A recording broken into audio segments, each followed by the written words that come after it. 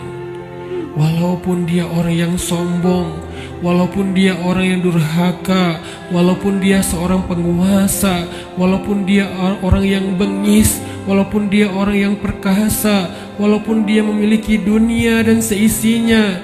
Fir'aun didatangi oleh kematian, Haman didatangi oleh kematian, Qarun didatangi oleh kematian, Namrud didatangi oleh kematian.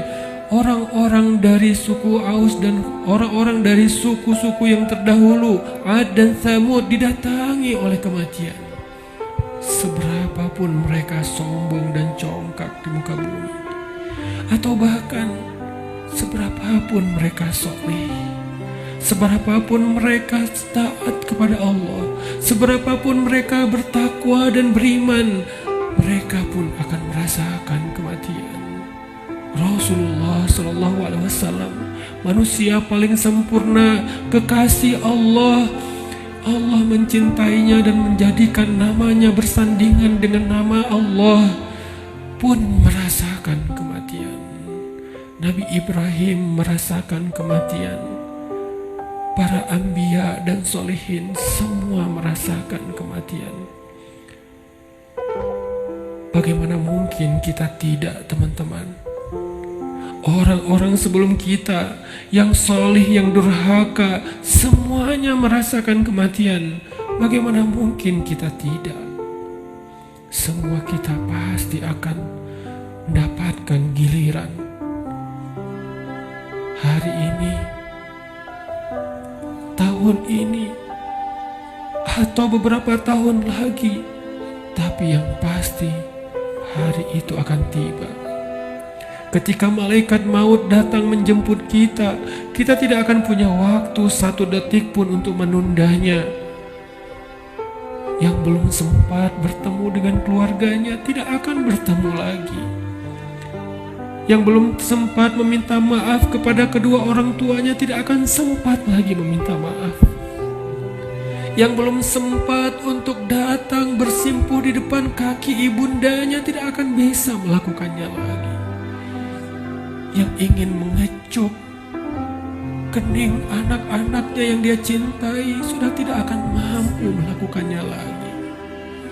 Yang ingin meminta maaf kepada istri yang pernah dia zalimi, suami yang pernah dia durhakai, tidak akan punya lagi kesempatan. Ketika malaikat mau datang, dia hanya bisa terdiam. Hatinya penuh dengan rasa gelisah, khawatir, bingung, takut, dan menyesal terhadap kehidupannya yang sia-sia.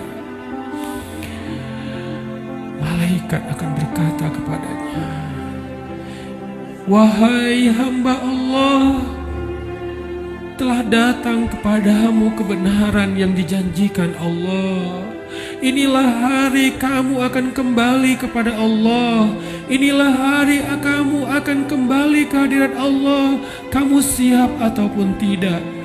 Aku telah diperintahkan dan aku tidak suka untuk mengingkari perintah Allah." Kita tidak akan bisa meminta kepada malaikat maut, "Wahai malaikat, berikan saya kesempatan 1 hari lagi untuk bertaubat. Berikan kesempatan saya untuk sholat. Berikan kesempatan saya untuk sholawat. Berikan kesempatan saya untuk memperbaiki diri, meninggalkan maksiat. Berikan saya 1 hari saja, wahai malaikat." Malaikat tidak diciptakan untuk mengingkari perintah Allah. Bagaimanapun kita memelas di depan malaikat, malaikat tidak akan kasihan kepada kita. Bagaimanapun kita menawarkan apa saja kepada malaikat, "Wahai malaikat, ambillah dunia dan seisinya, asal engkau berikan kepada saya nyawa sehari saja." Dunia dan seisinya tidak berharga di depan malaikat. "Wahai malaikat, saya belum sempat bertemu dengan anak saya yang masih kecil. Saya belum sempat mendidik mereka menjadi anak yang solih. Wahai malaikat, saya menyesal pernah durhaka kepada suami saya. Wahai malaikat, saya pernah memukul istri saya dan belum sempat meminta maaf. Beri saya kesempatan untuk bertemu keluarga saya. Jangan cabut nyawa saya di perjalanan. Izinkan saya sampai ke rumah walaupun sesaat saja." Malaikat tidak akan mendengar permintaan ketika datang waktunya. La yastaqdimuna sa'atan wala yastakhirun. Tidak akan didahulukan walaupun sejenak, dan tidak akan ditunda. Saat itu teman-teman sekalian, kita hanya bisa diam. Kita hanya bisa pasrah. Seandainya keluarga kita ada di sekeliling kita, mereka pun hanya bisa menatap kita dengan kasihan, melihat betapa nafas kita terengah-engah, merasakan sakitnya sakaratul maut. Tidak ada yang bisa mereka lakukan untuk menolong kita. Ibu, ayah, saudara, pasangan, anak, tak seorang pun bisa menolong kita pada hari itu, teman-teman. Semuanya hanya menatap kita dengan kasihan. Dan kita pun menatap mereka untuk terakhir kalinya. Dicabutlah nyawa dari ujung kaki kita.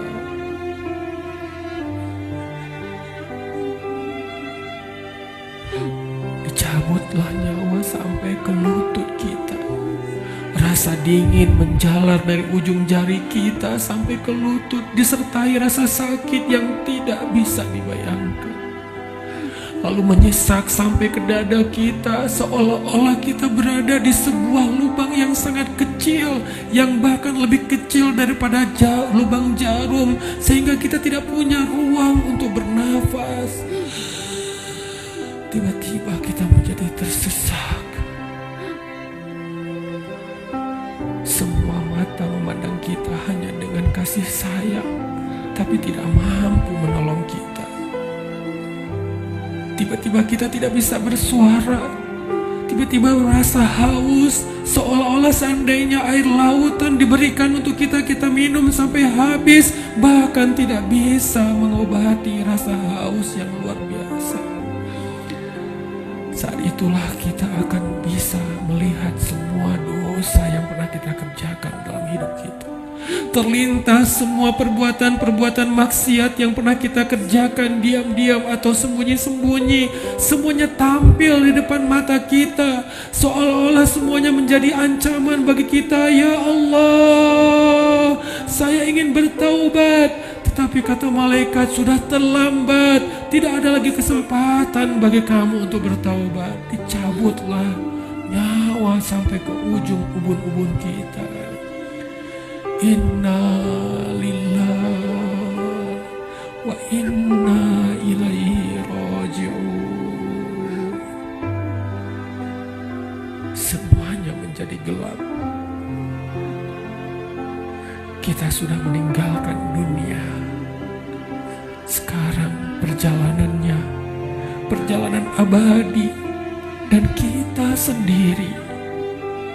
Sudah tidak ada siapapun yang bisa mendampingi, tidak seorang pun yang bisa menolong kita. Tangisan anak-anak kita, keluarga kita sama sekali tidak bisa menolong kita. Sekarang kita sendiri melakukan perjalanan yang sangat panjang, dalam ketakutan, dalam kebingungan, dalam rasa yang tidak jelas karena dosa-dosa yang teramat banyak. Satu-satunya penolong kita pada saat itu hanyalah amal soleh kita. Satu-satunya penolong kita saat itu hanyalah zikir-zikir yang kita bacakan. Yang dulu ketika di dunia kita bermalas-malasan, kita tidak membasahi lisan kita dengan nama Allah, tetapi dia selalu basah dengan nama-nama makhluk, basah dengan angka-angka dunia, tapi dia tidak pernah basah dari nama-nama Allah. Padahal kelak hanya dia yang bisa menolong kita. Marilah terakhir kalinya sebelum kita sholat witir, kita basahi lisan kita dengan zikir la ilaha illallah bersama-sama.